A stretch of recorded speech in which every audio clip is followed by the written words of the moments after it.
Assalamualaikum warahmatullahi wabarakatuh. Ketemu lagi kita di tutorial.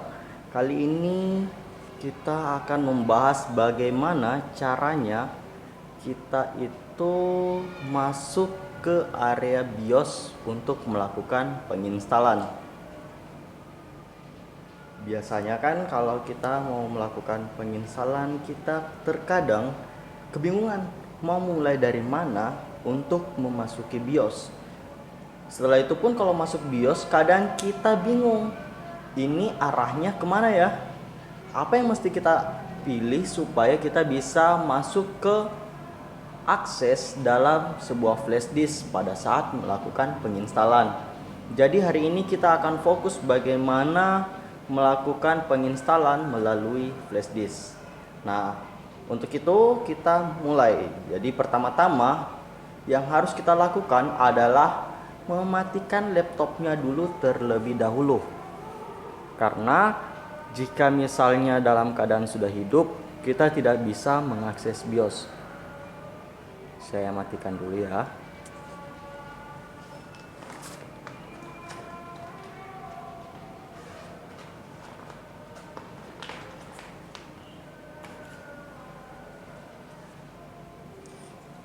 Setelah dimatikan, kita harus masuk ke BIOS. Untuk kali ini kita bisa menggunakan tombol F2 karena di laptop Asus untuk mengakses BIOS-nya itu kita harus menekan tombol F2.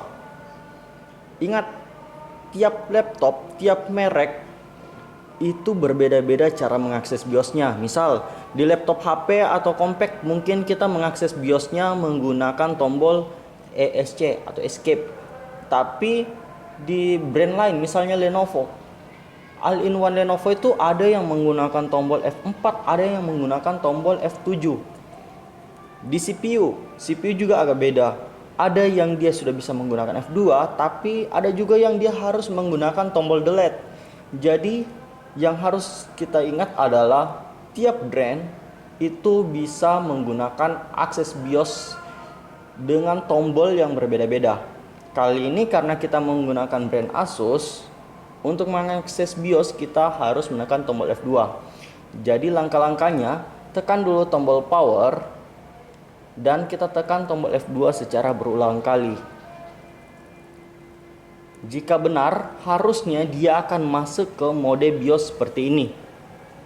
Nah, setelah sampai di sini, ada lagi yang harus kita pahami. Tiap brand itu menggunakan merek BIOS yang berbeda-beda. Kebetulan untuk Asus, brand Asus ini dia menggunakan brand American Megatrends. Itu di brand Asus. Di brand lain bisa jadi BIOS yang digunakan adalah perusahaan lain juga. Nah, itu kalau beda brand.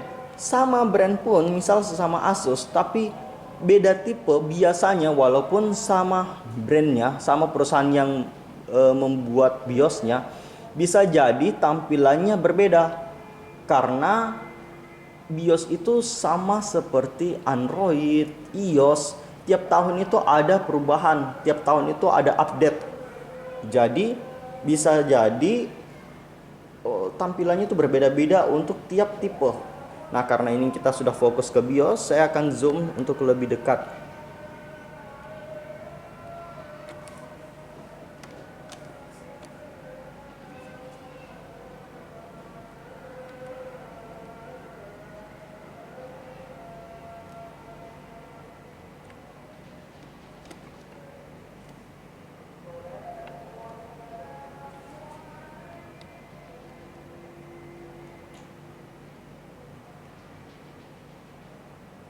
Nah, untuk tampilan BIOSnya seperti ini. Oh iya, ada satu hal yang perlu diingat. Ini salah satu yang urgent.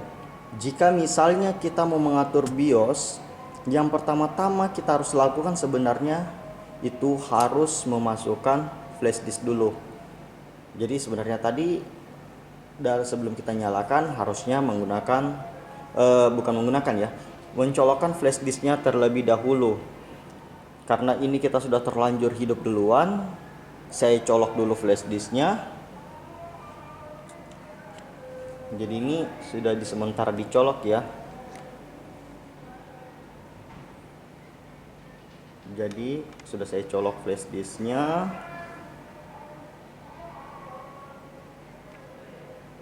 Sekarang sebelum kita otak-atik, kita restart dulu BIOSnya. Karena kalau misalnya sudah masuk BIOS terus kita baru colokkan flash disk, maka flash disknya tidak bakalan terbaca. Jadi cara merestartnya bisa kita exit dulu F10, terus kita yes untuk menyimpan, atau kita cukup menekan tombol Ctrl Alt dan Del untuk restart. Nah, karena sudah sementara restart, kita masuk ke BIOS lagi. Nah, ini harusnya sudah memasuki flash disk. Jadi flash disknya sudah bisa diakses oleh BIOS. Sebelumnya kita mulai mengotak-atik, yang perlu diingat tiap BIOS itu berbeda, dan tombol yang bisa digunakan untuk mengakses itu ada di sebelah kanan bawah surat keterangannya, atau kadang juga ada di bagian bawah sini. Tinggal kita lihat keterangannya ada di mana. Kebetulan untuk BIOS yang ini keterangannya itu ada di kanan bawah. Jadi ini adalah tombol-tombol yang bisa kita gunakan untuk mengakses BIOS, untuk navigasinya. Jadi panah kiri kanan, atas bawah, enter, plus, minus, F1, F9, F10, dan escape. Nah, sekarang bagaimana caranya kita memasuki flash disk, mode flash disk, supaya kita bisa melakukan penginstalan. Pertama-tama yang perlu kita cek adalah security bootnya. Karena kalau security bootnya aktif, jadi security boot ini adalah sistem keamanan booting yang tidak bisa diotak-atik agar sewaktu-waktu laptop kita tidak mengalami keadaan error. Nah, cuma kalau misalnya kita sementara mau menginstalan, sistem keamanan ini harus dimatikan dulu supaya bootingnya kita bisa otak-atik. Jadi pertama-tama kita cari kata di sini security. Di main ini nggak ada. Di advance kita cek lagi, nggak ada kata security. Boot juga nggak ada sama sekali. Security-nya pun di sini hanya untuk menyimpan password, bukan penyegelan booting. Save and exit. Berarti di BIOS ini tidak ada opsi untuk mengakses security boot. Berarti BIOSnya ini bisa diotak-atik sesuka hati kita. Kondisi yang berbeda bakalan terjadi di brand lain. Misal di brand Acer. Brand Acer itu hampir semua serinya menggunakan security boot. Jadi bootingnya kita tidak bisa otak-atik seenak kita. Harus di set dulu. Karena ini kebetulan tidak ada, kita skip langkah pertama. Langkah kedua, setelah kita amankan security-nya, kita buat bootingnya lagi. Nah, booting dia hanya ada satu menu, boot. Di boot ini, pada dasarnya, pada saat kita mau menginstal, booting yang nomor 1 itu harus brand flash disk kalau kita menggunakan flash disk. Tapi kalau misalnya kita menggunakan DVD eksternal, di sini harusnya tertulis DVD eksternal. Nah, karena kita menggunakan flash disk, ini harus kita pakai flash disk. Kebetulan ini settingnya sudah flash disk. Kalau dalam keadaan normalnya ini kan bisa diganti-ganti. Tapi ada sedikit perbedaan. Flash disk di sini menggunakan booting format UEFI.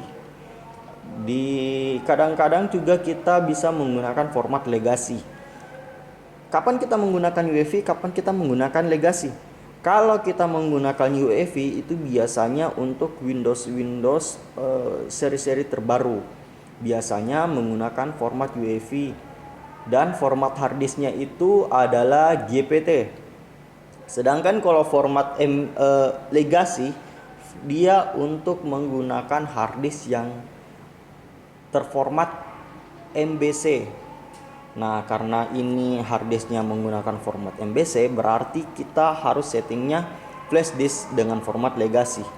Di BIOS lain mungkin ada pengaturan di sininya kita bisa atur UEFI atau legasi, tapi karena BIOS ini tidak setting seperti itu, kita harus menghilangkan kata UEFI di depan kata flash disk. Nah, caranya kalau kita tekan enter di sini, tidak ada pilihan SanDisk yang tanpa kata UEFI. Berarti kita harus buat secara manual. Caranya kita cek di hard drive BBS. Kita enter. Nah, di sini ada opsi SanDisk brand flash disknya yang tanpa kata UEFI. Jadi booting yang nomor 1 ini harus kita pakaikan SanDisk. Setelah nomor satunya SanDisk, kita escape back. Nah, setelah kita back, kata SanDisknya akan muncul di tengah. Nah, SanDisk ini harus kita set ke atas supaya bootingnya itu bisa melalui SanDisk dulu. Ingat, jadi pilihannya kita ada 2. Kalau misalnya harddisknya menggunakan setting MBR, berarti flash disk yang kita pakai tidak menggunakan kata UEFI di depannya. Tapi kalau settingan harddisknya kita adalah GPT, maka format flash disk yang kita pakai adalah UEFI. Jadi kita menentukan itu tergantung harddisknya. Untuk bawaan pabrik biasanya menggunakan GPT, jadi kita menggunakan UEFI. Cuma karena laptop saya menggunakan format legacy, format lama, kita menggunakan yang legacy ini yang tanpa kata UEFI di depan flash disk. Jadi langkah kedua, bootingnya ini harus media yang kita pakai untuk menginstal. Di sini kita menggunakan flash disk, jadi dia harus nomor 1. Setelah sampai sini berarti langkah kedua telah selesai. Jadi ingat, langkah pertama kita atur security-nya dulu, langkah kedua kita mengatur booting medianya. Setelah selesai, kita bisa menyimpan pengaturan ini. Di sini kita bisa menggunakan tombol F10 untuk save dan exit, atau kita pilih save and exit di menu ini. Nah, di sini kita bisa save, simpan.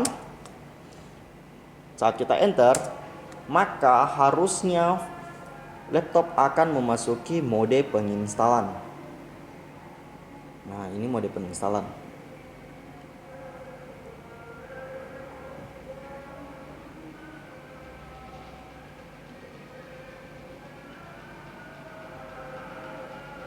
Nah, ini adalah mode penginstalan, cuma kebetulan karena flash disk yang digunakan ini adalah flash disk yang terisi berbagai macam aplikasi, jadi saya harus pilih lagi.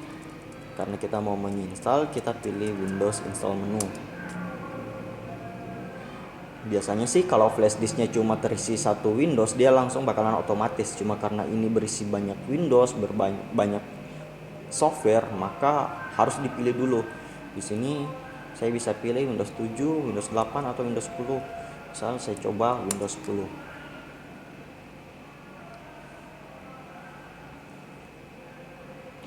Nah, ini kalau saya tekan enter, maka secara otomatis dia akan masuk ke mode penginstalan Windows 10. Ini adalah pemilihan Windowsnya, mau Windows Home, Windows 10 Pro. Karena kita mau contohnya Windows Pro, saya pilih nomor 5.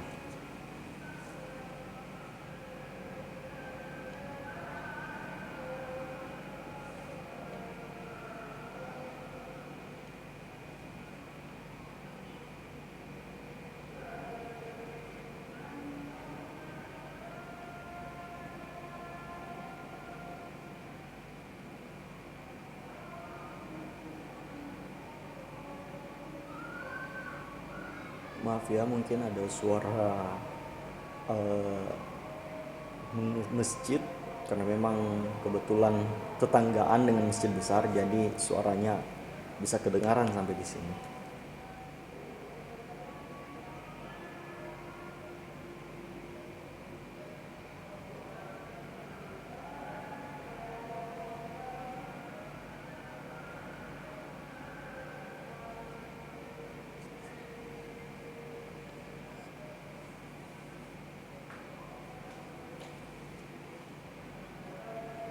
Nah, ini kita sudah bisa masuk ke mode penginstalan.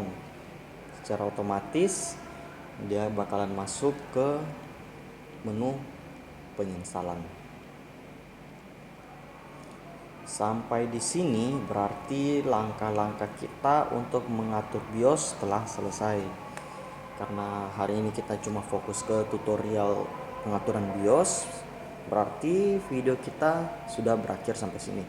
Mungkin di lain waktu saya akan coba untuk memberikan tutorial pengaturan BIOS di tingkat yang lebih sulit. Karena kebetulan memang untuk brand Asus itu rata-rata BIOSnya itu mudah diatur. Biasanya yang agak sulit diatur itu adalah brand Acer, terutama Acer. Acer itu adalah brand yang dijual secara umum banyak banget di Indonesia, tapi itu yang paling sulit diatur BIOSnya. Yang justru yang paling gampang itu adalah Asus dan Toshiba. Acer itu ribet. Kadang kita tidak bisa atur, harus dibuat trik-triknya dulu supaya bisa kita atur BIOSnya. Itu pun kadang sudah kita pakai trik itu masih tidak mempan. Apalagi untuk tipe-tipe yang terkini, itu kadang bahkan sudah tidak bisa diinstal, harus kita otak-atik dulu BIOSnya. Karena untuk laptop keluaran terbaru biasanya untuk penginstalan BIOSnya itu harus menggunakan metode reset. Jadi kalau di handphone seperti kita melakukan reset pabrik, settingan pabrik. Jadi Windows yang sekarang itu kurang lebih seperti itu. Tipe-tipenya brand semuanya harus seperti itu, tidak bisa lagi diinstal manual seperti ini. Jadi kita ini kebetulan contoh yang masih bisa diinstal secara manual. Kalau sampai di sini berarti cukup sekian langkah-langkah kita. Oh ya, saya lupa. Kalau misalnya sudah selesai melakukan penginstalan, jangan lupa untuk mengubah pengaturan BIOSnya lagi. Di sini mumpung saya ingat, saya akan kembali ke pengaturan BIOS. Sebelum kita quit, ingat flash disknya harus dicabut terlebih dahulu. Ingat, jangan lupa tekan tombol F2. Nah, kita harus atur bootingnya lagi. Di sini biasanya sih secara otomatis, tapi kadang ada beberapa laptop yang dia tidak otomatis kembali ke hard disk. Kalau kita tidak ubah ke hard disk, apa akibatnya? Biasanya bootingnya menjadi lebih lambat. Bahkan di keadaan tertentu, kalau misalnya di sini di set masih flash disk, pada saat kebetulan laptopnya kita nyalakan, kita tancap flash disk, yang ada dia masuk ke flash disk, bukan mengakses hard disk. Makanya setiap habis menginstal, ingat BIOSnya diatur kembali. Kita mengatur BIOS untuk menginstal itu hanya untuk masuk ke penginstalan, tapi kalau sudah selesai harus dikembalikan. Jangan sampai dilupa, karena bisa memperlama sistem loading pada saat laptop dinyalakan. Ini berlaku juga untuk komputer, untuk all-in-one, dan seterusnya. Kalau sudah kita atur, save,